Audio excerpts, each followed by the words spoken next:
So Newton's law of cooling ಅಂತ ಹೇಳಿ discuss ಮಾಡಾಕ್ತಿದ್ರಿ ನಿನ್ನೆ. ಇದಕ್ಕೆ ನಾನು ಎಕ್ಸಾಂಪಲ್ ನಿನ್ನೆ ಚಹಾ ತಗೊಂಡಿದ್ದೆ. ಸೊ ಅದಕ್ಕೊಂದು ಎಕ್ಸಾಂಪಲ್ ತಗೊಂಡಿದ್ದೆ ನಾವು. ಕ್ವಿಕ್ಲಿ ಅದ್ರ ಬಗ್ಗೆ ಒಂದು ಸ್ವಲ್ಪ ಎಕ್ಸ್ಪ್ಲೇನ್ ಮಾಡಿದ್ದೀನಿ. ಇಂಟ್ರೆಸ್ಟ್ ಇದ್ದವ್ರು ಕೇಳಬಹುದು. ಇದು ಒಂದು ಇದು ಅಂತ ಗೊತ್ತಾಗ್ತದೆ. ಸೊ ಈ ಟೇಬಲ್ ಮೇಲೆ ಆಕ್ಚುಲಿ ಆ ಟೇಬಲ್ ಸೈಜ್ ಕಂಪ್ಯಾರಿಸನ್ ಮಾಡಿದ್ರೆ ಗ್ಲಾಸ್ ಚಹಾ ದೊಡ್ಡ ಜಗ್ ಅದಲ್ಲ. ಸೊ ಇಷ್ಟಂತೂ ಜನರಲಿ ಯಾರು ಚಹಾ ಕುಡಿಯಂಗಿಲ್ಲ ಅಂತ ಅನ್ಕೊಂಡೆ, ಒಂದು ಜಗ್ ತುಂಬ. ಸೊ ಇದು ನಾರ್ಮಲ್ ಇಟ್ ಲುಕ್ಸ್ ಲೈಕ್ ಅದ. ಆ ಟೇಬಲ್ ಸೈಜ್ ಕಂಪ್ಯಾರಿಸನ್ ಮಾಡಿದ್ರೆ ಇನ್ ಸ್ವಲ್ಪ ಗ್ಲಾಸ್ ಸಣ್ಣದಾಗ್ತೈತೆ. ನಡೆದಿದ್ದಲ್ರಿ? ನಮ್ಮ ಇನ್ನೊಂದು ತೆಗಿ ಅಂತ ಡನ್ ಮಾಡಿದ್ವಿ ಅಂತ ಜೋಕ್ ಮಾಡತ್ತೀನಿ ನಾ. ನಡಲಿಲ್ಲ ಅಂದ್ರ ನಡೆಸ್ಬೇಕು. ಸೊ ಇದು ಚಹಾ ಐತಲ್ಲ, ಸಪೋಸ್ ಇದು 100 ಡಿಗ್ರಿ ಸೆಲ್ಸಿಯಸ್ ಐತಿ ಅಂತ ಅನ್ಕೊಂಡಿದ್ವಿ ನೀನು. And surrounding room temperature first 30 degree Celsius ಮಾಡಿ ಸಮ್ಮರ್ ಇದಕ್ಕೆ AC ಹಾಕಿ 20 ಮಾಡಿದ್ವಿ. ಅವಾಗ ನ್ಯೂಟನ್ಸ್ ಲಾ ಆಫ್ ಕೂಲಿಂಗ್ ಏನ್ ಹೇಳಿದೈತೆ ಅಂದ್ರೆ, ಈ ಹಾಟ್ ಬಾಡಿ ಯಾವ್ದ್ರಿಂದ ಹೀಟ್ ಹೊರಗೆ ಹೋಗ್ತಿರ್ತದಲ್ಲ ಅದು ಮತ್ತೆ ಸರೌಂಡಿಂಗ್ಸ್ ಇವು ಎರಡು ನಡುವೆ ಇರುವಂತ ಟೆಂಪರೇಚರ್ ಡಿಫರೆನ್ಸ್ ಜಾಸ್ತಿ ಇದ್ರೆ ಜಲ್ದಿ ಹೀಟ್ ಹೊರಗೆ ಹೋಗ್ತೈತಿ. ಆ ಟೆಂಪರೇಚರ್ ಡಿಫರೆನ್ಸ್ ಕಡಿಮೆ ಆಗುವಂತ ಬಂದಂಗ ಹೀಟ್ ಹೊರಗೆ ಹೋಗುತ್ತೆ, ಬಟ್ ಸ್ಲೋ ಆಗಿ ಹೋಗುತ್ತೆ. ಹ್ಞೂನ್ರಿ. ಈಗ ಸಪೋಸ್ dQ ನಷ್ಟು ಹೀಟ್ dt ನಷ್ಟು ಟೈಮ್ ನೊಳಗ ಈ ಚಹಾದ ಗ್ಲಾಸ್ ನಿಂದ ಹೊರಗೆ ಬಂತು. ಒಂದೇ ಮಾತು ಹೀಟ್ ಇಲ್ಲೇ ಚಹಾದ ಗ್ಲಾಸ್ ನಿಂದ ಈ ಗ್ಲಾಸ್ ನಿಂದ ಸರೌಂಡಿಂಗ್ಸ್ ಹೋಗ್ತದೆ, ಸರೌಂಡಿಂಗ್ಸ್ ಇಂದ ಗ್ಲಾಸಿಗೆ ಬರ್ತೈತಿ. ಹೋಗುತ್ತಾ? ಸಪೋಸ್ dt ಅನ್ನುವಷ್ಟು ಟೈಮ್ ನೊಳಗೆ dt ಅಂತ ಯಾಕೆ ಅನ್ಬೇಕು ಸರ್ ಅಂದ್ರೆ ಸ್ಮಾಲ್ ಟೈಮ್. dt ಅಂದ್ರೆ ಈ ಬರೇ ಟಿ ಅಂತ ಬರೆದ್ರೆ ಟೈಮ್, dt ಅಂತ ಬರೆದ್ರೆ ಒಂದ್ ಸ್ಮಾಲ್ ಟೈಮ್ ನಾವು ಕನ್ಸಿಡರ್ ಮಾಡಕತ್ತೀವಿ ಅಂತ. ಸೊ dt ಅನ್ನುವಷ್ಟು ಟೈಮ್ ನೊಳಗೆ dq ಅನ್ನುವಷ್ಟು ಹೀಟ್ ಗ್ಲಾಸ್ ನಿಂದ ಸರೌಂಡಿಂಗ್ಸ್ ಹೊರಗೆ ಬಂತ ಅನ್ಕೊಡು. ಈಗ ನ್ಯೂಟನ್ಸ್ ಲಾ ಆಫ್ ಕೂಲಿಂಗ್ ಏನ್ ಹೇಳೈತಿ, ಇದೇನೈತಲ್ಲ ಇದಕ್ಕೆ ಹೆಂಗ್ ಅಂತಾರ ಗೊತ್ತನ? ಒಂದ್ ನಿಮಿಷ. ಇಲ್ಲಿ dq ಅಂದ್ರ ಲಾಸ್ ಆಫ್ ಹೀಟ್. ಏನ್ರಿ ಲಾಸ್ ಆಫ್ ಹೀಟ್ ಅಂದ್ರ ಇದರಿಂದ ಎಷ್ಟು ಹೀಟ್ ಹೊರಗೆ ಬಂತಂತ. dq ಬೈ dt ಅಂದ್ರೆ ಏನ್ ಗೊತ್ತನ? Rate of loss of heat. ಇವೆರಡಕ್ಕೂ ಡಿಫರೆನ್ಸ್ ಹೇಳ್ತೀನಿ ನೋಡೋಣ, ಯಾರು ಹೇಳ್ತೀವಿ? dq ಅಂದ್ರೆ loss of heat, dq by dt ಅಂದ್ರೆ rate of loss of heat. ಎರಡಕ್ಕೂ ಡಿಫರೆನ್ಸ್ ಏನು? Very simple. dq by dt ಅಂತ ತಗೊಂಡಾಗ ನಾವು ಎಷ್ಟು ಟೈಮ್ ನೊಳಗೆ ಎಷ್ಟು ಹೀಟ್ ಹೋಗುತ್ತೆ ಅಂತ ನೋಡ್ತೀವಿ. dq ಅಂತ ತಗೊಂಡ್ರೆ ಬರೀ ಎಷ್ಟು ಹೀಟ್ ಹೊರಗೆ ಹೋಗುತ್ತೆ ನಿಮ್ಗೆ ಅಷ್ಟೇ ಇಂಪಾರ್ಟೆಂಟ್ ಇದ್ರೆ ಅಲ್ಲಿಗೆ ಬಿಟ್ಬಿಡ್ತೀವಿ. dq ಬೈ dt ಅಂತ ಯಾವಾಗ ಬರೀತೀವಿ, we are concern about how much heat was lost in how much time. So ಈಗ dq ಬೈ dt ಜಾಸ್ತಿ ಇತ್ತಂದ್ರೆ rate of loss of heat is faster, ಜಲ್ದಿ ಹೀಟ್ ಹೊರಗೆ ಹೊಂಟೈತೆ ಅಂತ. dq by dt value small ಇದ್ರೆ ಸದಾಶಾಗಿ ಹೀಟ್ ಹೊರಗೆ ಹೊಂಟೈತೆ. So Newton's law of cooling ಪ್ರಕಾರ ಈ dq ಬೈ dt ಏನಿರುತ್ತಲ್ಲ, ಓದ್ರಿ ಇದನ್ನ dq ಬೈ dt ಹೆಂಗ್ ಓದ್ತಾರೆ, ಏನಂತಾರೆ ಇದಕ್ಕೆ? Rate of loss of heat is directly proportional to t minus ts ಅಂತಂತ. ಏನಿದೆ t ಮೈನಸ್ ts ಅಂತ ಹೇಳ್ತಾರೆ. ಇಲ್ಲೇ difference in the temperature. Capital T ಅಂದ್ರೆ the temperature of the tea. T is the temperature of the tea. ಹೌದಲ್ರಿ? ಅಂದ್ರೆ capital T is the temperature of the tea. ಚಹಾದ temperature capital T. Surroundings temperature ಏನೈತಲ್ಲ ಅದು Ts. ಹಂಗಿದ್ದಾಗ T minus Ts ತಗೊಂಡ್ರೆ ಏನ್ ಸಿಗ್ತೈತಿ? Temperature difference between the hot body and the cold body. Cold body ಅಂದ್ರೆ ಜನರಲಿ ಸರೌಂಡಿಂಗ್ಸ್ ಇರ್ತದೆ. Newton's law of cooling ಹೇಳೋದು ಇಷ್ಟ, rate of loss of heat ಇರ್ತದಲ್ಲ that will be directly proportional to temperature difference. ಎಷ್ಟು temperature difference ಜಾಸ್ತಿ ಇರುತ್ತೆ ಅಷ್ಟು heat loss ಜಾಸ್ತಿ ಆಗುತ್ತೆ. ಸಪೋಸ್ ಒಂದ್ ಕೆಲಸ ಮಾಡೋಣ, ಇವು ಎರಡು ಐರನ್ ರಾಡ್ ಅಂತ ಅನ್ಕೋರಿ, ಕಬ್ಬಿಣದ ಪೆನ್ ಅಂತೀವಿ. ರಾಡ್ ಕಬ್ಬಿಣದ ಪೆನ್ ಅಂತ ಅನ್ಕೊಳ್ಳೋಣ. ಸೊ ಇದನ್ನ ನಾನು 1000 ಡಿಗ್ರಿ ಸೆಲ್ಸಿಯಸ್ ಹೀಟ್ ಮಾಡ್ತೇನೆ, ವೇರಾಸ್ ಇದನ್ನ 900 ಡಿಗ್ರಿ ಸೆಲ್ಸಿಯಸ್ ಹೀಟ್ ಮಾಡ್ತೇನೆ. What is temperature difference 100. So ಇದಕ್ಕೆ ನಾನು ಅಂತೀನಿ ಐರನ್ ಪೆನ್ ಅಥವಾ ಐರನ್ ಎ, ಇದು ಐರನ್ ಬಿ, ಇದು ಎ, ಇದು ಬಿ, ಇದು ಎ. ಸೊ ಹೀಗಿದ್ದಾಗ ಇವು ಎರಡನ್ನೂ ಕಾಂಟ್ಯಾಕ್ಟ್ ನೊಳಗೆ ತಗೊಂಡ್ಬಂದ್ರ ಹೀಟ್ ಯಾರ ಕಡೆಯಿಂದ ಲಾಸ್ ಆಗ್ತೈತಿ? ಎ ಕಡೆಯಿಂದ, ಹೌದಿಲ್ರಿ? ಈಗ ಹೀಟ್ ಲಾಸ್ ಆಗತ್ತಲ್ಲ, ಹೀಟ್ ಲಾಸ್ ಆಗಕ್ಕೆ ಏನ್ ಕಾರಣ ಇಲ್ಲ? Temperature difference. ಎಷ್ಟು ಟೆಂಪರೇಚರ್ ಡಿಫರೆನ್ಸ್? 100 degree Celsius. ಈಗ ಒಂದು ಕೆಲಸ ಮಾಡೋದಿಲ್ಲ, ಈ ಐರನ್ ಎ ನ ಐರನ್ ಬಿ ಜೋಡಿ 5 ಸೆಕೆಂಡ್ ಟೈಮ್ ತನಕ ಕಾಂಟ್ಯಾಕ್ಟ್ ನೊಳಗೆ ಇಡುತ್ತೆ. ಎಷ್ಟು ಸೆಕೆಂಡ್? 5 ಸೆಕೆಂಡ್. 5 ಸೆಕೆಂಡ್ ಕಾಂಟ್ಯಾಕ್ಟ್ ನೊಳಗೆ ಇಟ್ಟಾಗ ಇದರಿಂದ ಇದಕ್ಕೆ ಎಷ್ಟೋ ಒಂದು ಅಮೌಂಟ್ ಆಫ್ ಹೀಟ್ ಹೋತು. 500 ಜೋಲ್, 600 ಜೋಲ್, ಇದರಿಂದ ಇದಕ್ಕೆ ಹೀಟ್ ಹೋತಲ್ಲ, ಆ ಸಂಖ್ಯೆ ಏನ್ ಸಿಕ್ಕೈತಲ್ಲ ಅದನ್ನ ಒಂದ್ ಕಡೆ ಬರೆದಿಡ್ರಿ ಹಂಗಾಗಿ. ಆಮೇಲೆ ನೋಡೋಣ. ಸೊ ನೆಕ್ಸ್ಟ್ ಈ ಐರನ್ ಬಿ ನ ನಾನು ಒಂದ್ ಕಡೆ ಸೈಡಿಗೆ ಹಿಂಗಿಟ್ಟು ಇದೆಷ್ಟು ಟೆಂಪರೇಚರ್ 1000 ಇತ್ತು, ಸ್ವಲ್ಪ ಹೀಟ್ ಹೊರಗೆ ಹೋಗಿದ್ದಕ್ಕೆ 999, 998 ಹಿಂಗ್ ಹಾಕೊಂತ ಹೋಗಿರುತ್ತೆ. ವಾಪಸ್ ಇದನ್ನ 1000 ಮಾಡೋಣ. ಈ ಸರ್ತಿ ಇದನ್ನ ಕಾಂಟ್ಯಾಕ್ಟಿಗೆ ನಾವು ಇನ್ನೊಂದು ಪೆನ್ಲಿ ತಗೊಂಬಂದ್ ಹಿಂಗ್ ಇಡಂಗಿಲ್ಲ, ನಮ್ ಕೈಲಿ ಹಿಂಗ್ ಹಿಡಿತೀವಿ. ಎಷ್ಟೈತಿದು? 1000 ಡಿಗ್ರಿ ಸೆಲ್ಸಿಯಸ್. ಸೊ ನಮ್ದು ಕೈದ ಟೆಂಪರೇಚರ್ ನಿಯರ್ 34-35 ಡಿಗ್ರಿ ಸೆಲ್ಸಿಯಸ್ ಇರ್ತದೆ. ನಿಯರೆಸ್ಟ್ ಟು 40 ಮಾಡೋಣ ಹೋಗಿ. ಜ್ವರ ಬಂದವ, ಕೊರೋನಾ ಬಂದು ಜ್ವರ ಬಂದವು, ಹಂಗ ಜ್ವರ ಬಂದವು, ಗೊತ್ತು ವಾಟ್ ಜ್ವರ ಬಂದವ, ಹಂಗ ಬಂದವ, ಹಂಗ ಬಂದವ. ಸೊ ಇದು 40 ಡಿಗ್ರಿ ಸೆಲ್ಸಿಯಸ್ ಟೆಂಪರೇಚರ್ ಆಗಿದೆ. ಟೆಂಪರೇಚರ್ ಡಿಫರೆನ್ಸ್ ಎಷ್ಟ್ರಿ ನಮ್ಮ ಕೈಗೆ ಮತ್ತೆ ಇದಕ್ಕೆ? 960 ಡಿಗ್ರಿ ಸೆಲ್ಸಿಯಸ್. ಈಗ 5 ಸೆಕೆಂಡ್ ತನಕ ಇದನ್ನ ಹಿಡ್ಕೋರಿ ಅಂತ ನಿಮ್ಗೆ ಕೊಡ್ತೀನಿ. 5 ಮಿಲಿ ಸೆಕೆಂಡ್ ಹಿಡ್ಕೊಳಕ ಆಗಂಗಿಲ್ಲ, ಅದನ್ನ ಸುಟ್ಟ ಹೋಗುತ್ತೆ. 5 ಮಿಲಿ ಸೆಕೆಂಡ್ ಒಳಗನ ಕೈ ಸುಟ್ಟು ಹೋಗ್ತದೆ. ಈಗ ಎದಕ್ಕಂದ್ರ ಈ ಸರ್ತಿ ಹಾಟ್ ಬಾಡಿ ಮತ್ತು ಕೋಲ್ಡ್ ಬಾಡಿ ನೋಡು ಏನ್ ಟೆಂಪರೇಚರ್ ಡಿಫರೆನ್ಸ್ ಇತ್ತಲ್ಲ, ಆಗಲೇ ಎಷ್ಟು temperature difference? 100. Iron A iron B ನೋಡು ಟೆಂಪರೇಚರ್ ಡಿಫರೆನ್ಸ್ ಇತ್ತು 100. ಅವಾಗ ಎಷ್ಟು ಹೀಟ್ ಲಾಸ್ ಆಗ್ತದಲ್ಲ, ಅದಕ್ಕೆ ಕಂಪ್ಯಾರಿಸನ್ ಮಾಡಿದ್ರೆ ಈ 1000 ಡಿಗ್ರಿ ಸೆಲ್ಸಿಯಸ್ ಮತ್ತು 40 ಡಿಗ್ರಿ ಸೆಲ್ಸಿಯಸ್ ಕಾಂಟ್ಯಾಕ್ಟ್ ನಾವು ತಗೊಂಬಂದಾಗ ಈಗೇನ್ ಹೀಟ್ ಲಾಸ್ ಆಗ್ತೈತಲ್ಲ, ಇದು ಭಯಂಕರ ಡಿಫರೆನ್ಸ್ ಇರುತ್ತೆ. ಇದಕ್ಕೆ ವಾಟ್ ನ್ಯೂಟನ್ ಏನಂತಾನ, ಒಂದು ಹಾಟ್ ಬಾಡಿಯಿಂದ ಕೋಲ್ಡ್ ಬಾಡಿ ಹೀಟ್ ಹೋಗುದು, ಲಾಸ್ ಆಗುದು ಎದ್ರ ಮೇಲೆ ಡಿಪೆಂಡ್ ಅಂದ್ರೆ ಆ ಬಾಡಿ ಮತ್ತು ಅದರ ಸರೌಂಡಿಂಗ್ಸ್ ನೊಳಗಿರುವಂತ ಏನ್ ಅಟ್ಮಾಸ್ಫಿಯರ್ ಐತಿ ಅವು ಎರಡು ನೋಡು ಟೆಂಪರೇಚರ್ ಡಿಫರೆನ್ಸ್ ಎಷ್ಟು. ಸೊ ಇದ್ರ ಬೇಸಿಸ್ ಮೇಲೆ ನಾವು ಏನ್ ಹೇಳ್ಬೋದು ಅಂದ್ರೆ, ಈಗ ಅದಕ್ಕೊಂದು ಎಕ್ಸಾಂಪಲ್ ತಗೋಣ. ಎಷ್ಟು ಇನಿಷಿಯಲಿ ಟೆಂಪರೇಚರ್ ಚಹಾದ ಈಗ ಲಿಸ್ಟ್ ಮಾಡ್ಕೊಂತ ತಗೋಣ. ಸರೌಂಡಿಂಗ್ಸ್ ಎಷ್ಟೈತ್ರಿ? Starting 20 degree Celsius. T minus T S ಎಷ್ಟೈತ್ರಿ? ಸ್ಟಾರ್ಟಿಂಗ್ ಎಷ್ಟೈತ್ರಿ? 80. ಸೊ ಇನ್ನೊಂದು ಕಾಲಮ್ ಮಾಡೋಣ. ಸೊ ಇಷ್ಟು ಟೆಂಪರೇಚರ್ ಡಿಫರೆನ್ಸ್ ಇದ್ದಾಗ ಡಿ ಕ್ಯೂ ಪರ್ ಸೆಕೆಂಡ್ ತಗೊಂತೀನ. 1 ಸೆಕೆಂಡಿಗೆ ಎಷ್ಟು ಹೀಟ್ ಲಾಸ್ ಆಗ್ತದೆ ಇದರಿಂದ ಇದಕ್ಕೆ. ಸಪೋಸ್ ಹೀಟ್ ಲಾಸ್ ಆಗೋದು ಈಗ 30 ಜೋಲ್ ಪರ್ ಸೆಕೆಂಡ್ ಐತೆ ಅನ್ಕೊಳ್ಳಿ.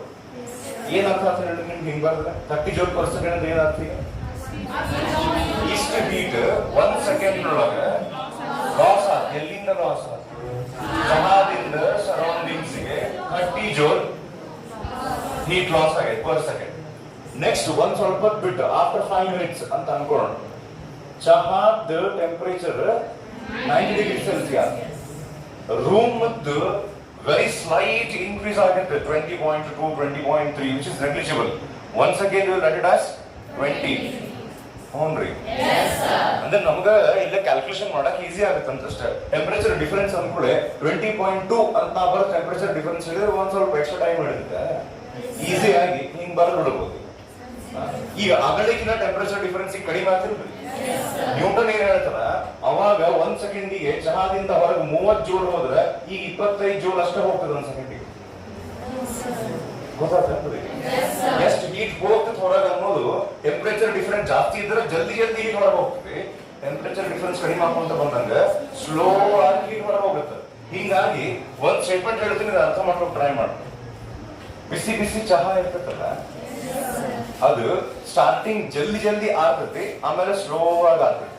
ವಾಟ್ ಆರ್ತೈತಿ ಆದ್ರೆ ಜಲ್ದಿ ಆಗ್ತೈತಿ ಸ್ಟಾರ್ಟಿಂಗ್, ಸ್ಲೋ ಆಗಿ ಆಗ್ತೈತಿ ಆಮೇಲೆ. ಗೊತ್ತಾಗ್ತಾನೆ. ಇನ್ನೊಂದು ಎಕ್ಸಾಂಪಲ್ ಲಾಸ್ಟ್ ಹಂಗ. ಇದು ಸಪೋಸ್ ಆರ್ಕೋ ಅಂತ 80 ಡಿಗ್ರಿ ಸೆಲ್ಸಿಯಸ್ ಆದಂತ ಅನ್ಕೋಣ. ಇಲ್ಲಿಂದ ಟೆಂಪರೇಚರ್ ಡಿಫರೆನ್ಸ್ ಎಷ್ಟಾಗೈತೆ ನೋಡಿ. ಅದ್ರ ಬಗ್ಗೆ ಆಮೇಲೆ ಬರ್ತೀನಿ.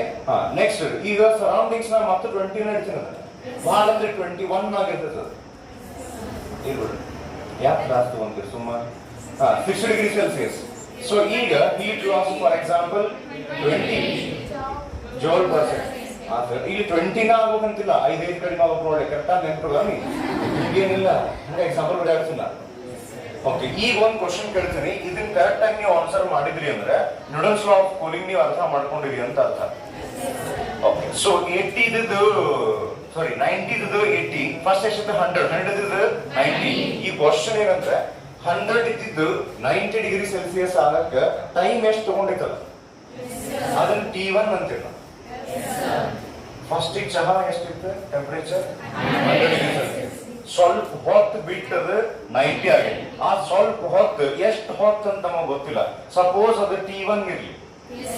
ನೆಕ್ಸ್ಟ್ 90 ಡಿಗ್ರಿ ಸೆಲ್ಸಿಯಸ್ ನಿಂದ 80 ಡಿಗ್ರಿ ಸೆಲ್ಸಿಯಸ್ ಆಗಕ್ಕೆ ಏನ್ ಟೈಮ್ ತಗೊಂತಲ್ಲ ಅದು.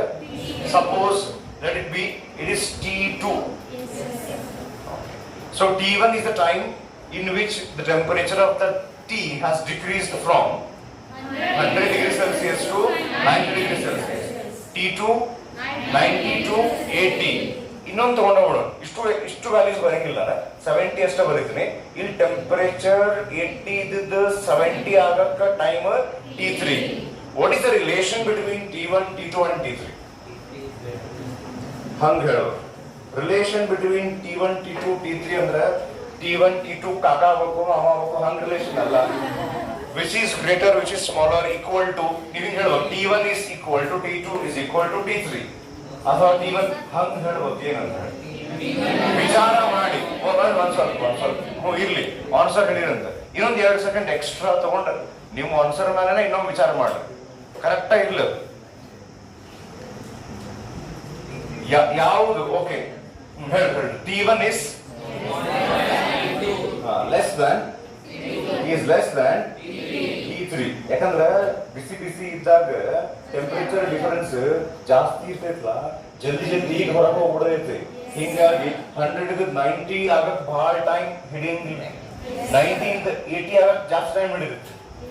ಅಂಡರ್ಸ್ಟೂಡ್? ಈಗ ನ್ಯೂಟನ್ಸ್ ಲಾ ಆಫ್ ಕೂಲಿಂಗ್ ಬಗ್ಗೆ ನೀವು ಟೆಕ್ಸ್ಟ್ ಬುಕ್ ನೊಳಗೆ ಎಕ್ಸ್ಟ್ರಾ ಕೊಟ್ಟಾರ ಬಹಳಷ್ಟು. ಅಷ್ಟು ಅವಶ್ಯಕತೆ ಇಲ್ಲ. ಎಷ್ಟು ಅವಶ್ಯಕತೆ ಐತೆ ಅದನ್ನ ಡಿಕ್ಟೇಟ್ ಮಾಡ್ತೀನಿ, ಬರ್ಕೋಬೇಕು ಒಂದು ನೋಟ್ ಪುಸ್ತಕ.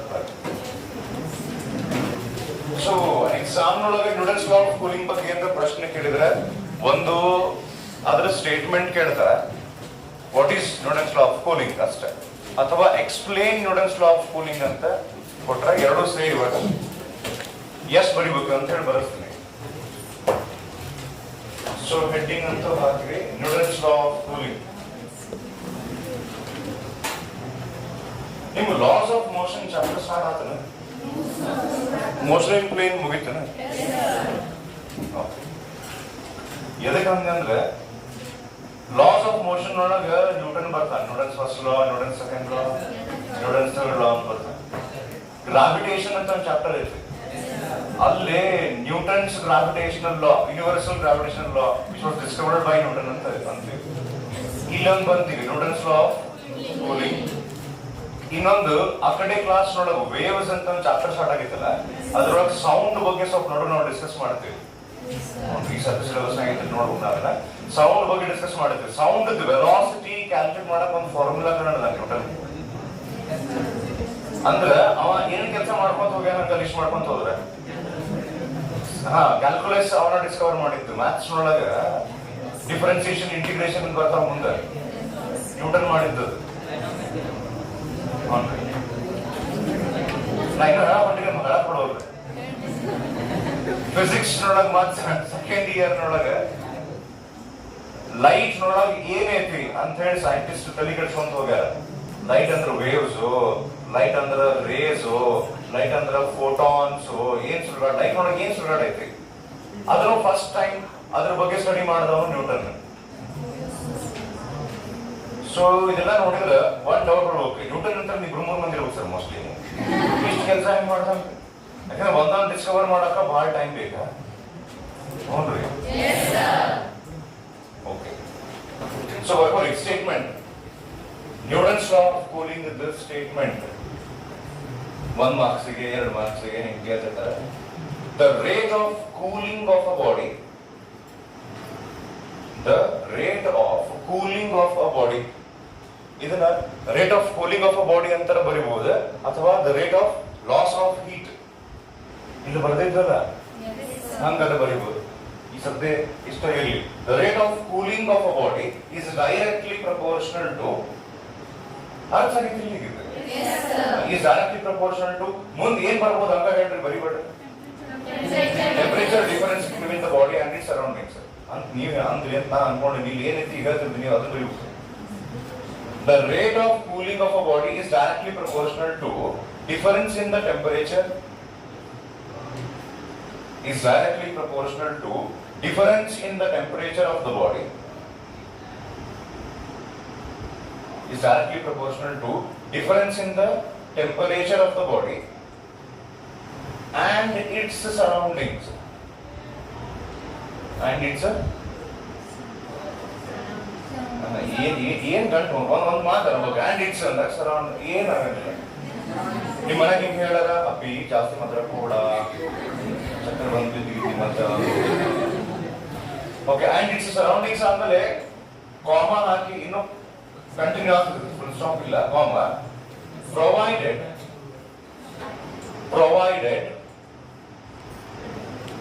Difference in temperature is small.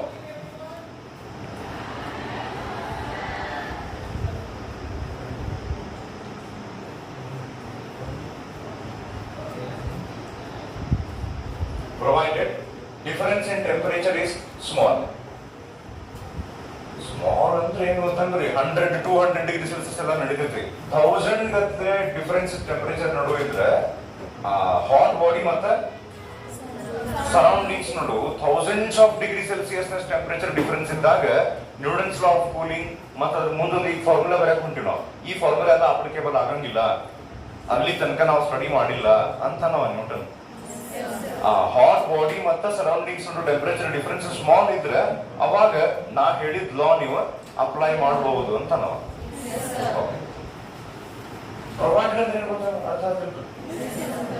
Temperature difference ಕಡಿಮೆ ಇದ್ರೆ ಈಗ ನೀವು ಹೇಳ್ತಿದ್ರು ಅಭ್ಯಾಸ ಮಾಡ, ನಾನು ಹಿಂಗ್ ಏನ್ ಇದನ್ನ ಮಾಡಿದ್ರ ಅದನ್ನ ಮಾಡ್ಕೊಟ್ರ ಹಂಗ್ ಮಾಡಿದ್ರ ಹಿಂಗ್ ಮಾಡಿದ್ರ ವಿಚಾರ ಮಾಡ್ತೀನಿ ನಾನು ಅಂತ ಹೇಳಿ. ಸೊ ಈ ಕೆಳಗೆ ಎಕ್ಸ್ಪ್ಲನೇಷನ್ ಬರೀ. Newton's law of cooling is the statement ಬರೀವಿ ನಾವು. Next explanation. Okay. Consider a hot body of temperature. Consider a hot body of temperature capital T.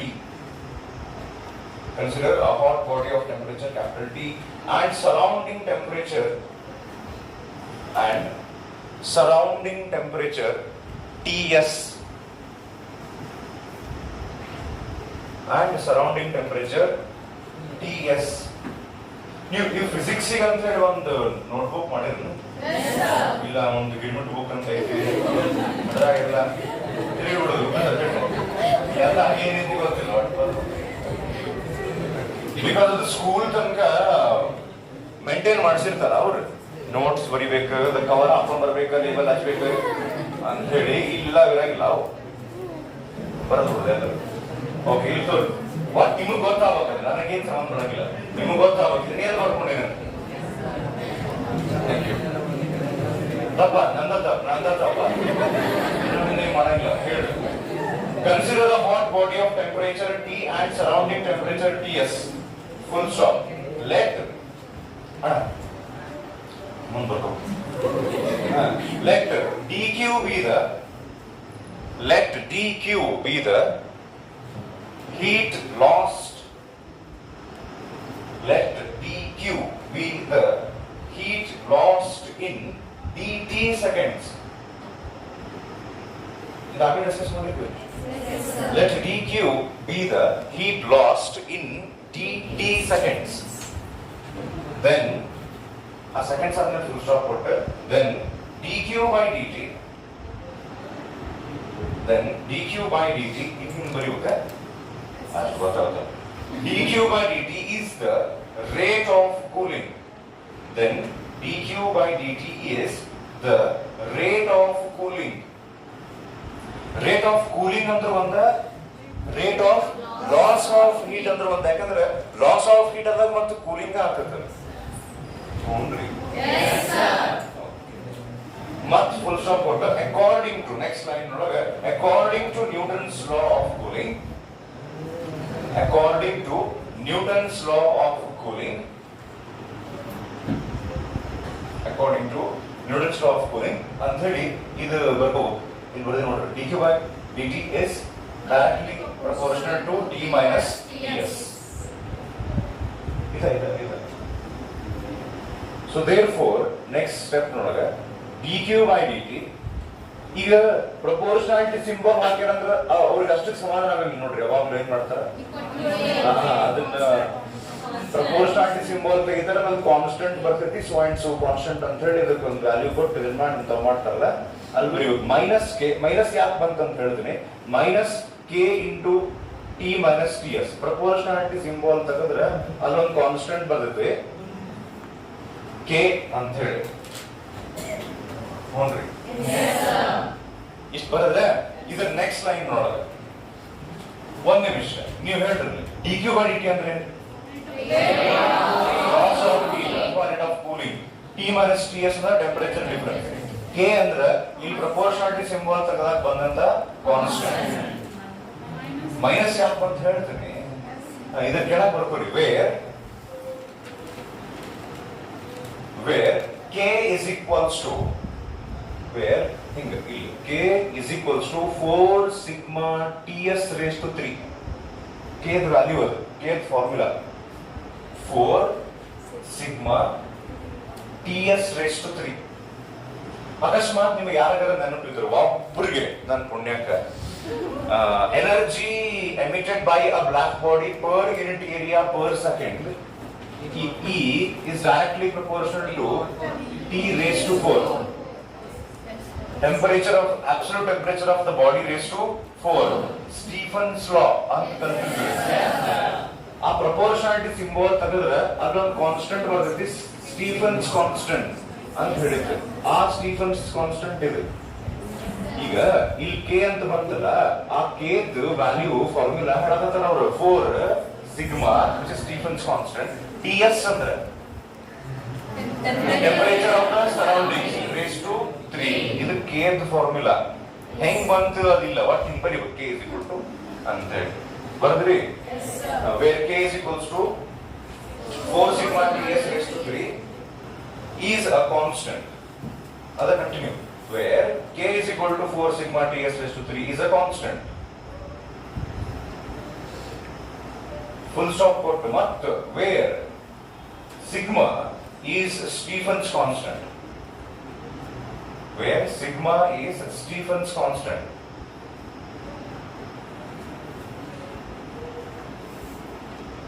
Okay. ಈ ನೆಗೆಟಿವ್ ಸೈನ್ ಯಾಕೆ ಬಂತು ಅಂತ ಹೇಳ್ತಾರೆ, ಕೇಳ್ತೀರಿ? Yes sir. dq by dt ಅಂದ್ರೆ rate of loss of heat. ಈ rate of loss of heat, rate of loss of heat time ಹೋದಂಗ ಈ d Q by d t value ಕಡಿಮೆ ಹಾಕೊಂತ ಹೋಗ್ತದೆ, ಜಾಸ್ತಿ ಹಾಕೊಂತ ಹೋಗ್ತದೆ. ವಿಚಾರ ಮಾಡಿ ಹೇಳಿ. Rate of loss of heat time ಹೋದಂಗ ಕಡಿಮೆ ಹಾಕೊಂಡು ಸ್ಟಾರ್ಟಿಂಗ್ ಜಲ್ದಿ ಹೀಟ್ ಲಾಸ್ ಆಗ್ತಿರ್ತೈತಿ. ಈ d Q by d t value time ಹೋದಂಗ ಕಡಿಮೆ ಹಾಕೊಂತ ಹೋಗುತ್ತೆ ಅಂತ ಇಂಡಿಕೇಟ್ ಮಾಡಕ ಮೈನಸ್ ಸಿಂಬಲ್ ಹಾಕ್ತಾರೆ. ಇಲ್ಲೇ ನಾ ಎಕ್ಸಾಂಪಲ್ ಬರೋದಿ ನೋಡಿ. Starting temperature difference 80 degree Celsius ಇದ್ದಾಗ ಪರ್ ಸೆಕೆಂಡ್ 30 ಜೂಲ್ ನಷ್ಟು ಹೀಟ್ ಹೊರಗೆ ಹೊಂಟಿತ್ತು. ತದನಂತರ 25 ಜೂಲ್ ನಷ್ಟು ಹೀಟ್ ಹೊರಗೆ ಹೋಗ್ತದೆ. ಸೊ ಹಿಂಗ rate of loss of heat goes on decreasing. ಇದನ್ನ ಇಂಡಿಕೇಟ್ ಮಾಡೋದು. Okay, the negative sign indicates that. ಬರೆದುಕೊಳ್ಳಬೇಕು. The negative sign indicates that amount of heat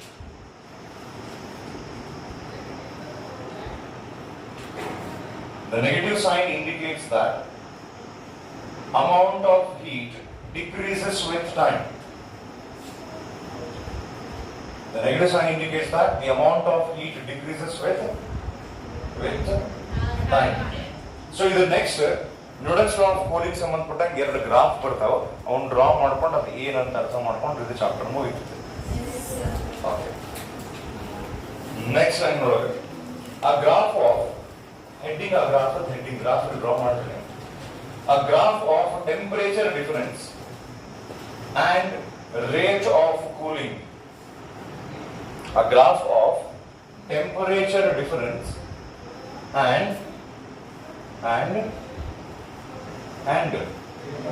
rate of cooling.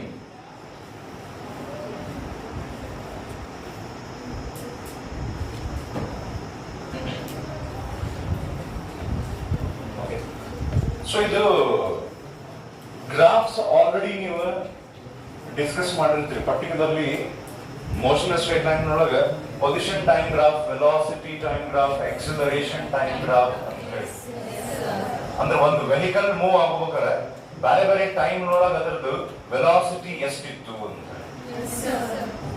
ಈಗ ಲೈಕ್ ವಿತ್ ಟೈಮ್ ನಾನು concentration class ಒಳಗೆ students ಹೆಂಗಿರ್ತೈತಿ ಅಂತ ಹೇಳಿ X axis ನೊಳಗ ಟೈಮ್ ತಗೊಂಡ್ರೆ ವೈ ಆಕ್ಸಿಸ್ ನೊಳಗ ಕಾನ್ಸಂಟ್ರೇಷನ್ ತಗೊಂಡ್ರೆ ಹಿಂಗ್ ಬರ್ತದೆ ಗ್ರಾಫ್,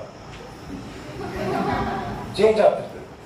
ಒಂದಿಷ್ಟು ಮಂದಿ ಕಾನ್ಸ್ಟೆಂಟ್ ಇರೋದು ಮಾತ್ರ ಪಕ್ಕ, ಅದು ಮಾತ್ರ ಗ್ಯಾರಂಟಿ ಹಿಂಗಿರ್ತದೆ. ಝೀರೋ ಕಾನ್ಸ್ಟೆಂಟ್ ನಾವು ಯಾವಾಗಲೂ ಸೇಮ್ ಸರ್, ಒಮ್ಮೆ ಕೇಳುದು ಬಿಡುದು ಮಾಡಿಲ್ಲ ಸರ್, ಕೇಳಂಗಿಲ್ಲ ನಾವು. ಈ 2 ವೆರೈಟಿ ಹೆಚ್ಚಿಗೆ ಇದಾವೆ ಕ್ಲಾಸ್ ನೊಳಗೆ. ಸೊ ಈಗೇನ್ ಗ್ರಾಫ್ ಮಾಡ್ತಾರಲ್ಲ, ಒಂದು ರೂಲ್ ನಿಮಗ್ ಗೊತ್ತಿರೋ ಅಥವಾ ಗೊತ್ತಿರ್ಲಿಕ್ಕಿಲ್ಲ, ಹಂಗೆ ಹೇಳ್ತೀನಿ. ಯಾವಾಗ್ಲೂ ಅದಕ್ಕೆ ಏನ್ ಕಾಸ್ ಇರುತ್ತೆ ನೋಡ್ರಿ, ಎರಡು ನೋಡೋದು, ಈ ಪೊಸಿಷನ್ ಮತ್ತೆ ಟೈಮ್, ವೆಲಾಸಿಟಿ ಟೈಮ್, ಇಲ್ಲಿ ಟೆಂಪರೇಚರ್ ಡಿಫರೆನ್ಸ್ ಮತ್ತೆ rate of cooling, rate of loss of heat. ಇವೆರಡರೊಳಗೆ ಯಾವುದು ಕಾರಣ ಇರುತ್ತೆ ನೋಡ್ರಿ, ಅದನ್ನ ಎಕ್ಸ್ ಆಕ್ಸಿಸ್ ಒಳಗೆ ಹಾಕ್ತಾರ, ಅದರ ಪರಿಣಾಮ ಇರುತ್ತಲ್ಲ, ಅದ್ರ ರಿಸಲ್ಟ್ ಅದನ್ನ ವೈ ನೊಳಗೆ ಹಾಕ್ತಾರ. Cause is always taken along and its consequence or result is taken along y-axis. So ಈಗ ನಾವೇ ಗ್ರಾಫ್ ಹಾಕೊಂತೀವಲ್ಲ, ಇಲ್ಲಿ ನಾವು ಟೆಂಪರೇಚರ್ ಡಿಫರೆನ್ಸ್ ಇಂದ ಎಕ್ಸ್ ಆಕ್ಸಿಸ್ ನೊಳಗೆ ತಗೊಂತೀವಿ. ಈಗ ಪೊಸಿಷನ್ ಟೈಮ್ ಗ್ರಾಫ್ ನೊಳಗ ಅಥವಾ ವೆಲಾಸಿಟಿ ಟೈಮ್ ಗ್ರಾಫ್ ನೊಳಗ ವೆಲಾಸಿಟಿ ವರ್ಸಸ್ ಟೈಮ್, ಅದು ಆ ವೆಹಿಕಲ್ ಎಷ್ಟೆಷ್ಟು ಟೈಮ್ ನೊಳಗೆ ಯಾವ ವೆಲಾಸಿಟಿ ಒಳಗೆ ಐತಿ ಅಂತ ಅರ್ಥ, ಅದ್ರ ಬಗ್ಗೆ ಗ್ರಾಫ್ ಹಾಕ್ತಾರೆ. ಈಗ ನಾವು ಗ್ರಾಫ್ ಹಾಕೊಂಡಿದ್ದೇನಂದ್ರೆ ಎಷ್ಟು ಟೆಂಪರೇಚರ್ ಡಿಫರೆನ್ಸ್ ಇದ್ದಾಗ ಎಷ್ಟು rate of loss of heat ಇರ್ತದೆ. So we are going to take temperature difference along x axis, rate of loss of heat along y axis. Okay, ಇಲ್ಲಿಂದ ಜನರಲಿ ಗ್ರಾಫ್ ಒರಿಜಿನ್ ಸ್ಟಾರ್ಟ್ ಆಗ್ತದೆ. Origin ಅಂತಂದ್ರೆ temperature difference ಎಷ್ಟು, origin ಅಂದ್ರೆ ಯಾವಾಗಲೂ ಎಲ್ಲಿಂದ ಚಲೋ ಆಗ್ತದೆ, ವ್ಯಾಲ್ಯೂಸ್ 0 ಇಂದ ಚಲೋ ಆಗ್ತದೆ. So T minus T S is 0 ಅಂದ್ರೆ ಅರ್ಥ ಏನು? Temperature of the hot body and temperature of the surroundings is equal. ನೋಡ್ರಿ, T minus T S is 0 ಅಂದ್ರೆ ನಮ್ದೇನ್ ಬಾಡಿ ಕನ್ಸಿಡರ್ ಮಾಡಿವಲ್ಲ ಅದರ ಟೆಂಪರೇಚರ್ ಮತ್ತು ಸರೌಂಡಿಂಗ್ಸ್ ರೂಮ್ ಟೆಂಪರೇಚರ್ ಎರಡು ಸೇಮ್. ಈಗ ಫಾರ್ ಎಕ್ಸಾಂಪಲ್ ಈ ಡಸ್ಟರ್ ಬಹಳ ತನಕ ಹಿಂಗ್ ಮಾಡಿ ಹಿಂಗ್ ಇಡ್ಬೇಕು ಅನ್ಸುತ್ತೆ ನನ್ಗೆ. ಓಕೆ, ಇದು ಡಸ್ಟರ್ ಇರ್ತೈತಲ್ಲ ಬಹಳ ತನಕ ಇದ ರೂಮ್ನಾಗ ಐತೆ, ಜಸ್ಟ್ ತಗೊಂಡ್ಬಂದಿಟ್ಟದ ಬಹಳ ತನಕ ಒಂದು ರೂಮ್ ಒಳಗೆ ಇದ್ದಾಗ ಒಂದು ಯಾವ್ದೋ ಬಾಡಿ ಅದ್ರ ಸರೌಂಡಿಂಗ್ ಟೆಂಪರೇಚರ್ ಮತ್ತು ಅದ್ರದ್ದು ಟೆಂಪರೇಚರ್ ಸೇಮ್ ಆಗಿಬಿಡ್ತದೆ. ಸ್ಟಾರ್ಟಿಂಗ್ ತಗೊಂಡ್ಬಂದಾಗ ಇದ್ರ ಟೆಂಪರೇಚರ್ ಜಾಸ್ತಿ ಇತ್ತಂದ್ರೆ ಇದು ಹೀಟ್ ಲಾಸ್ ಮಾಡಿ ಈಕ್ವಲ್ ಟು ಸರೌಂಡಿಂಗ್ಸ್ ಆಗ್ತದೆ. ಅಥವಾ ಇದು ಕೂಲ್ ಇತ್ತಂದ್ರೆ ಸರೌಂಡಿಂಗ್ಸ್ ನಿಂದ ಹೀಟ್ ಹೀಗೆ ತೊಗೊಳತ್ತಾರ, ಸರೌಂಡಿಂಗ್ಸ್ ನಿಂದ ಆ ಕಡೆ ಕಿಡಿಕಾಯಿಂದ ಹಿಂಗ್ ತಗೊಂತಿರ್ತಾರೆ. ನಾಲೆಜ್ ಇರ್ತದೆ ನೇಚರ್ ನೊಳಗೆ. ಆಕ್ಚುಲಿ ಅದು ಮಜಾ ಐತೆ. ಏನ್ ಗೊತ್ತ, ಫಿಸಿಕ್ಸ್ ಅಂದ್ರೆ ಏನ್ ಹೇಳ್ತೀವಿ, ಸ್ಟಡಿ ಆಫ್ ನೇಚರ್. ಅವಾಗ ಸ್ಟಾರ್ಟಿಂಗ್ ಹೇಳಿದ್ನ ಬಿಟ್ರೆ ಗೊತ್ತಿಲ್ಲ. ಸೊ ಫಿಸಿಕ್ಸ್ ಅಂದ್ರೆ ಸ್ಟಡಿ ಆಫ್ ನೇಚರ್. ನಾವ್ ಹಿಂಗಾಗಿ ಕ್ಲಾಸ್ ಒಳಗೆ ಭಯಕ್ ಬರಂಗಿಲ್ಲ, ಯಾಕೆ ಕಿಟಕಿ ಒಳಗೆ ನೋಡ್ತಿರ್ತೀರಿ ಅವಾಗ ಅವಾಗ ಅಂತ ಹೇಳಿ. ಹೊರಗೆ ನೇಚರ್ ಇತ್ತು sir, we are studying nature no, ಇದು subject is also physics no. ಹಿಂಗ ಈ ಮಾಡಕ್ ಬರಂಗಿಲ್ಲ. ಓಕೆ, ಯಾರು ಭಟ್ರು ನೋಡ್ರಿ ಅವ್ರು ಇಲ್ಲಿ ಕ್ಲಾಸ್ ಕೇಳ್ತಿರ್ತಾರೆ, ಶಾನೆ ಅಂತ ಹೊರಗೆ ನೋಡ್ತಾರೆ. ಓಕೆ, ಈಗ ಎಲ್ಲಾರ ಭಟ್ರು ನಮ್ಗೆ ಯಾರು ಭಟ್ರದಲ್ಲ ಅವ್ರು ಇಲ್ಲಿ ನೋಡ್ರಿ. ಸೊ ಈಗ ನಾ ಏನ ಟ್ರೈ ಮಾಡಾಕತ್ತೀನಿ, ಈ ಡಸ್ಟರ್ ಬಹಳ ತನಕ ಇದ ರೂಮ್ ಒಳಗೆ ಇದ್ದಕ್ಕೆ ಇದು ರೂಮಿನ್ ಟೆಂಪರೇಚರ್ ಡಸ್ಟರ್ ಟೆಂಪರೇಚರ್ ಸೇಮ್ ಆಗಿದೆ. ಹ್ಞೂನ್ರಿ, ಈಗ ಇಂಥದೊಂದು ಗ್ರಾಫ್ ಹಾಕಿದ್ರೆ ಅಂತಿದ್ರೆ ನಾವು ಟೆಂಪರೇಚರ್ ಡಿಫರೆನ್ಸ್ ಎರಡು ಆಬ್ಜೆಕ್ಟ್ ನೋಡು 0 ಇದ್ದಾಗ ಲಾಸ್ ಆಫ್ ಹೀಟ್ ಎಷ್ಟಿರ್ತೈತ್ರಿ? ಯಾರು ಲಕ್ಷ ಕೊಟ್ಟು ಕೇಳಕತ್ತಿಲ್ಲ ಅವ್ರಿಗೆ ಗೊತ್ತಾಗ್ತದೆ ನಾ ಏನ್ ಮಾತಾಡಕತ್ತೀನಿ ಅಂತ. ಈಗ ನನ್ ಕೈಲಿರೋ ಟೆಂಪರೇಚರ್ ಈ ಬೋರ್ ಟೆಂಪರೇಚರ್ ಇಂತ ಮಾಡ್ಕೊಂಡ್ ಬಂದಿನ ಅವಾಗ ಹಿಂಗ್ ಇಟ್ರ ಎರಡು ಟೆಂಪರೇಚರ್ ಸೇಮ್ ಇದ್ರ ಹೀಟ್ ಲಾಸ್ ಎಷ್ಟಾಗ್ತೈತಿ? ಅದಕ್ಕ ಈ ಗ್ರಾಫ್ ಹಾಕೋಬೇಕಾದ್ರೆ ಹಿಂಗ್ ಚಿಕ್ಕಿ ಹಾಕಿ ಹೋಗಿ ಜೋಡಿಸ್ತಾರ. ಅದಕ್ಕ when temperature difference between the hot body and the surroundings is 0, rate of loss of heat is also 0. Solid temperature difference change ಆದಂತೆ ಕೊಡು. ಸಪೋಸ್ ಈ ಬೋರ್ ಟೆಂಪರೇಚರ್ ಸ್ವಲ್ಪ ಹೆಚ್ಚಿಗೆ ಆದ್ರೆ ಅವಾಗ ನಾ ಹಿಂಗಿಟ್ ಕೂಡ ಬೋರ್ಡ್ ಇಂದ ಹೀಟ್ ಲಾಸ್ ಆಗಿ ನನ್ನ ಕೈ ಬರುತ್ತೆ. ಈಗ ಟೆಂಪರೇಚರ್ ಡಿಫರೆನ್ಸ್ ಹೆಚ್ಚಿಗೆ ಆದ ಕೂಡ rate of loss of heat ಒಂದು ಸ್ವಲ್ಪ ನೋಡ್ರಿ, ಟೆಂಪರೇಚರ್ ಡಿಫರೆನ್ಸ್ ಸ್ವಲ್ಪ ಹೆಚ್ಚಿಗೆ ಆದ ಕೂಡ rate of loss of heat ಸ್ವಲ್ಪ ಹೆಚ್ಚಿಗೆ ಆಗುತ್ತೆ. ಇಲ್ಲಿ ಬರುತ್ತೆ ಸಪೋಸ್ ಪಾಯಿಂಟ್. ಹಿಂಗ್ ಮಾಡ್ಕೊಂತ ಹೋದ್ರೆ ವೆರಿ ಕ್ಲಿಯರ್ಲಿ ನಮ್ಗೆ ಗೊತ್ತಾಗ್ತೈತಿ this graph will be a straight line because as temperature difference between the hot body and its surroundings goes on increasing, rate of loss of heat also goes on increasing. ಅದಕ್ಕೆ ಈ graph straight line ಬರುತ್ತೆ. ಅರ್ಥ ಆಗ್ತದೆ? ಅಕಸ್ಮಾತ್ exam ಒಳಗ draw the graph of rate of cooling versus temperature difference ಅಂತ ಕೇಳಿದ್ರೆ ಇದನ್ನ ಡ್ರಾ ಮಾಡ್ಬೇಕಂತ ಹೇಳಿದೆ. ಈ ಡ್ರಾ ಮಾಡ್ಕೊಳ್ಳಿ ಫಸ್ಟ್. ಇದಾವ ಇನ್ನೊಂದು ಗ್ರಾಫ್ ಬರುತ್ತೆ, ಅಲ್ಲಿ ಚಾಪ್ಟರ್ ಮುಗಿದಿರುತ್ತೆ. ಸ್ಕೇಲ್ ಪೆನ್ಸಿಲ್ ಎಕ್ಸಾಮ್ ನಾಗ ಯೂಸ್ ಮಾಡಿರಂತ. ಈಗ ಬಡ ಗೀಚುರ್ ಅಂದ್ರೇನ ವಾಪಸ್ ನೀವು ಓದಬೇಕಾದ್ರೆ ನಿಮಗದ ಅರ್ಥ ಆಗಿರ್ಬೇಕು, ಹೇಗಿದೆ ಅಂತ ಗೊತ್ತಾಗಿರ್ಬೇಕು ಅಷ್ಟ. ಅದ್ ಸಾಕು.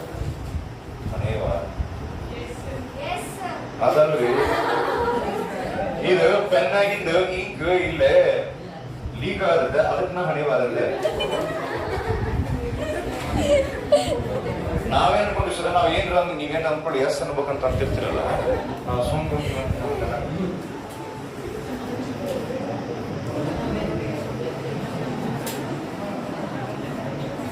ಓಕೆ ಮುಗಿದ್ರಿ. ಸೊ ನೆಕ್ಸ್ಟ್ ಇನ್ನೊಂದು ಗ್ರಾಫ್ ಬರ್ತೈತಿ which is called as cooling curve. ಈ ಕೂಲಿಂಗ್ ಕರ್ವ್ ನೊಳಗ ಹೇಳ್ರಿ ಅದ ಕಾಣಿಸ್ತಿಲ್ಲ ನೋಡಂದ್ರೆ ಕಾಣಿಸ್ತಿಲ್ಲ ನೋಡ್ರಿ. ಈ ಗ್ರಾಫ್ ಕಾಣಿಸ್ತೀ? So next graph and the last graph ಇದೆ ಕೂಲಿಂಗ್ ಕರ್ವ್ ಅಂತ ಬರ್ತದೆ. ಇಲ್ಲಿ ನಾವು ವೈ ಆಕ್ಸಿಸ್ ನೊಳಗ ಟೆಂಪರೇಚರ್ ತಗೊಂತೀವಿ, ಎಕ್ಸ್ ಆಕ್ಸಿಸ್ ನೊಳಗ ಟೈಮ್ ತಗೊಂತೀವಿ. ಇದೇನಂದ್ರ ಚಹಾನ ಬಿಸಿ ಬಿಸಿ ಮಾಡಿ ಇಟ್ಟು ಒಂದ್ ಕಡೆ ಅದರ ಟೆಂಪರೇಚರ್ ವಿತ್ ಟೈಮ್ ಹೆಂಗ್ ಕಡಿಮೆ ಹಾಕೊಂತ ಹೋಗ್ತದೆ. ಈಗ ನೋಡಿ ಸ್ಟಾರ್ಟಿಂಗ್ ಟೈಮ್ 0 ಇದ್ದಾಗ ಟೆಂಪರೇಚರ್ ಹೈಯೆಸ್ಟ್ ಇದ್ದು ನಾವೀಗ ನ್ಯೂಟನ್ಸ್ ಲಾ ಆಫ್ ಹೀಟಿಂಗ್ ಅಂತ ಕಲಿಯಾಗಿದ್ದೇವೆ. ಈ ನ್ಯೂಟನ್ಸ್ ಲಾ ಆಫ್ ಕೂಲಿಂಗ್ ಅಂತ ಕಲಿಯಾಗಿದ್ದೇವೆ. ಕೂಲಿಂಗ್ ಅಂದ್ರೆ ಆಬ್ಜೆಕ್ಟ್ ಟೆಂಪರೇಚರ್ ಕಡಿಮೆ ಹಾಕುವಂತ ಹೋಗ್ತದೆ, ಹೆಚ್ಚಿಗೆ ಹಾಕುವಂತ ಹೋಗ್ತದೆ. ಕಡಿಮೆ ಹಾಕುವಂತ ಹೋಗ್ತದೆ ಮತ್ತೆ ಜಾಸ್ತಿ ಇರುತ್ತೆ, ಮೊದ್ಲ ಕಡಿಮೆ ಇರುತ್ತೆ. ಸೊ ಅದಕ್ಕೆ ಟೈಮ್ 0 ಇದ್ದಾಗ ಟೆಂಪರೇಚರ್ ಹೈಯೆಸ್ಟ್ ಇದ್ರ ಮೇಲೆ ಮಾರ್ಕ್ ಮಾಡೋ ಅಥವಾ ಬಾಜು ಮಾರ್ಕ್ ಮಾಡೋ ನಡೀತದೆ. ಈಗ ಮಜಾ ಏನಂದ್ರ ಟೈಮ್ ಮುಂದೆ ಹೋದಂಗ ನಮ್ಮ ಚಹಾದ ಗ್ಲಾಸ್ ಟೆಂಪರೇಚರ್ ಕಡಿಮೆ ಹಾಕೊಂತ ಹೋಗ್ತಿರ್ಲಿ. ಸೊ ಅದಕ್ಕೆ ಹಿಂಗಂತ ಡ್ರಾ ಮಾಡಕ್ ಬರಂಗಿಲ್ಲ. ಟೈಮ್ ಮುಂದೆ ಹೋದಂಗ ನಾನು ಹಿಂಗ್ ಮ್ಯಾಲ್ ಮಾಡಿದ್ರೆ ಟೆಂಪರೇಚರ್ ಇನ್ಕ್ರೀಸ್ ಆಗುತ್ತೆ ಅಂತ ಹೇಳ್ದಂಗ ಆಗ್ತೈತಿ. ಅದಕ್ಕೆ ಹಿಂಗ್ ಕಡೆ ಕೆಳಗ್ ಮಾಡೋದು. ಹಂಗ್ ಕೆಳಗ್ ಮಾಡ್ಬೇಕಂತ ಹೇಳಿ ಇಲ್ಲಿ ಹೆಂಗ್ ನಾವು ಸ್ಟ್ರೇಟ್ ಲೈನ್ ಡ್ರಾ ಮಾಡಿದ್ದದ ಹಂಗಿಲ್ಲೇ ಸ್ಟ್ರೇಟ್ ಲೈನ್ ಡ್ರಾ ಮಾಡಕ್ ಬರಂಗಿಲ್ಲ. ಹಂಗ ಸ್ಟ್ರೇಟ್ ಲೈನ್ ಡ್ರಾ ಮಾಡಕ್ ಬರಂಗಿಲ್ಲ ಅಂತ ಹೇಳಕತ್ತೀನಿ. ನಾ ಕೇಳ ಬಂದ್ರೆ ಒಟ್ಟದು ಬಹಳಷ್ಟು ಮಂದಿಗೆ, ಅದು ಒಬ್ಬರಿಗೆ ಅಂತಲ್ಲ ಬಹಳಷ್ಟು ಮಂದಿಗೆ ಹೆಂಗಿರ್ತೈತಿ ಜಲ್ದಿ ಮುಗಿಸ್ಬೇಕು ಫಸ್ಟ್. ಇದು ಸ್ಕೂಲ್ ನೋಡಕ್ ನಿಮ್ಗೆ ಹಂಗ ಆಗು ಹಂಗ ಮಾಡಿರ್ತಾರಲ್ಲ ಅಟ್ಮಾಸ್ಫಿಯರ್ ಹಂಗಿರುತ್ತೆ. ಯಾರು ಫಸ್ಟ್ ಎಲ್ಲರಿಗೂ ಯಾರು ಫಸ್ಟ್. ಲೈಫ್ ರೇಸ್ ಅಲ್ರಿ. ಈಗ ಟೈಮ್ ಅನ್ನ ಎಕ್ಸ್ ಆಕ್ಸಿಸ್ ಒಳಗೆ ತಗೊಂಡು ಟೆಂಪರೇಚರ್ ಅನ್ನ ವೈ ಒಳಗೆ ತಗೊಂಡಾಗ ಸ್ಟಾರ್ಟಿಂಗ್ ಟೆಂಪರೇಚರ್ ಜಾಸ್ತಿ ಇರ್ತದೆ. ಟೈಮ್ ಮುಂದೆ ಹೋದಂಗ ಕಡಿಮೆ ಹಾಕೊಂಡ್ ಬರುತ್ತೆ ಟೆಂಪರೇಚರ್. ಆದ್ರೆ ಅದು ಸ್ಟ್ರೇಟ್ ಲೈನ್ ಒಳಗೆ ಕಡಿಮೆ ಹಾಕೊಂಡ್ ಬರಂಗಿಲ್ಲ.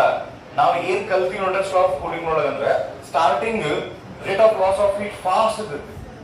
ಅಂದ್ರೆ ಸ್ಟಾರ್ಟಿಂಗ್ ಟೆಂಪರೇಚರ್ ಧಡ ಧಡ ಧಡ ಧಡ ಕಡಿಮೆ ಆಗ್ತದೆ, ಆಮೇಲೆ ಸ್ಲೋ ಕಡಿಮೆ ಆಗುತ್ತೆ. ಸ್ಟ್ರೇಟ್ ಲೈನ್ ನೀವು ಡ್ರಾ ಮಾಡ್ಬಿಟ್ಟು ಅಂತಿಕೋರಿ, temperature is directly proportional to time ಅನ್ನಂಗ ಆಗ್ತದೆ. ಅಷ್ಟಷ್ಟು ಟೈಮಿಗೆ ಅಷ್ಟಷ್ಟ ಕಡಿಮೆ ಆಗೋನ್ ಬರ್ತೈತಿ. ಹಂಗೆ ಇಲ್ಲಿ ಇದೆ ಚಹಾದ ಟೆಂಪರೇಚರ್ ಸ್ಟಾರ್ಟಿಂಗ್ ಜಲ್ದಿ ಜಲ್ದಿ ಕಡಿಮೆ ಆಗ್ತೈತಿ, ಆಮೇಲೆ ಆಮೇಲೆ ಸ್ಲೋ ಆಗಿ ಕಡಿಮೆ ಆಗ್ತದೆ. ಸೊ ಹಿಂಗಾಗಿದ್ದು ಗ್ರಾಫ್ ಈ ರೀತಿ ಬರುತ್ತೆ. ಸ್ಟಾರ್ಟಿಂಗ್ ಜಲ್ದಿ ಜಲ್ದಿ ಹಿಂಗೆ ಇಳಿದು ಬಿಡುತ್ತೆ, ಆಮೇಲೆ ಸಕಾಶಾಗಿ ಟೈಮ್ ಮುಂದೆ ಹೋದಂಗೆ ಟೆಂಪರೇಚರ್ ಜಲ್ದಿ ಜಲ್ದಿ ಕಡಿಮೆ ಮಾಡ್ಕೊಂಡು ಹಿಂಗೆ ಸ್ಟ್ರೇಟ್ ಕಡಿಮೆ ಮಾಡ್ಕೊಂಡು ಮಾಡಂಗಿಲ್ಲ. ಸೊ ಈ ರೀತಿ ಗ್ರಾಫ್ ಬರುತ್ತೆ. ಸೊ ನೆಕ್ಸ್ಟ್ ಕ್ಲಾಸ್ ಒಳಗೆ ನಾವು ಥರ್ಮೋಡೈನಮಿಕ್ಸ್ ಸ್ಟಾರ್ಟ್ ಮಾಡೋಣ.